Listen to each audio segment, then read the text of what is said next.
ఒక అందమైన అడవిలో మంచి స్వభావం కలిగిన ఒక తేనెటీగ ఉంది. ఆ తేనెటీగ రోజంతా కష్టపడి పువ్వుల నుండి తేనె సేకరిస్తూ ఉండేది. ఒకరోజు అక్కడికి ఒక దోమ వచ్చింది. చూడడానికి చిన్నగా ఉన్న ఆ దోమ అందరి చుట్టూ తిరుగుతూ వారి చెవిలో శబ్దం చేస్తూ అందరినీ ఇబ్బంది పెడుతూ ఉంది. దోమ తేనెటీగను కూడా వదల్లేదు. తేనెను సేకరిస్తున్న తేనెటీగ చుట్టూ తిరుగుతూ తన దగ్గర శబ్దం చేస్తూ, "నువ్వు చేసే పని చాలా కష్టమైంది కదా" అని అడిగింది. దానికి తేనెటీగ, "మనం ఏ పని చేసినా చాలా ఇష్టంతో చెయ్యాలి. నేను నా పనిని చాలా ఇష్టంగా చేస్తున్నాను కాబట్టి నాకు నా పనేం కష్టంగా అనిపించదు. నువ్వు కూడా ఇతరులను ఇబ్బంది పెట్టకుండా నీ పని నువ్వు చూసుకుంటే చాలా మంచిది" అని చెప్పింది. తేనెటీగ దోమపై ఎటువంటి కోపం చూపించకుండా దోమకి తేనె తయారీ ఎలా జరుగుతుందో చూపించింది.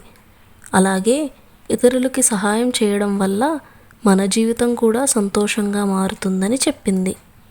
ఒకరోజు దోమ అడవిలో వెళ్తుండగా అనుకోకుండా ఒక సాలెగూడులో చిక్కుకుంది. తనను తాను విడిపించుకోవడానికి ఎంత ప్రయత్నించినా దానికి సాధ్యం కాలేదు. దోమ సహాయం కోసం గట్టిగా అరవడం మొదలుపెట్టింది. దోమ కేకలు అక్కడ దగ్గరలోనే ఉన్న తేనెటీగకి వినిపించింది. వెంటనే అక్కడికి వచ్చి తేనెటీగ తన తెలివితో సాలెపురుగుని పక్కకి మళ్లించి దోమని రక్షించింది. దోమ ఆశ్చర్యపోయి తేనెటీగతో ఇలా అంది, "నేను మిమ్మల్నందరినీ చాలా ఇబ్బంది పెట్టాను.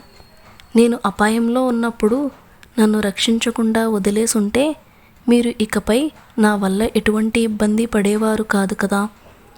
దానికి తేనెటీగ ఇలా సమాధానం చెప్పింది, "మన మనసు ఎప్పుడూ మంచిగా ఉండాలి. వేరేవారు మనల్ని ఇబ్బంది పెట్టినా మనం వాళ్ళ మంచే కోరుకోవాలి." తేనెటీగ మాటలు విన్న దోమలో మార్పు వచ్చింది. అప్పట్నుంచి తాను ఎప్పుడూ ఎవరిని ఇబ్బంది పెట్టలేదు. అందరితో చాలా స్నేహభావంతో ఉండడం మొదలుపెట్టింది.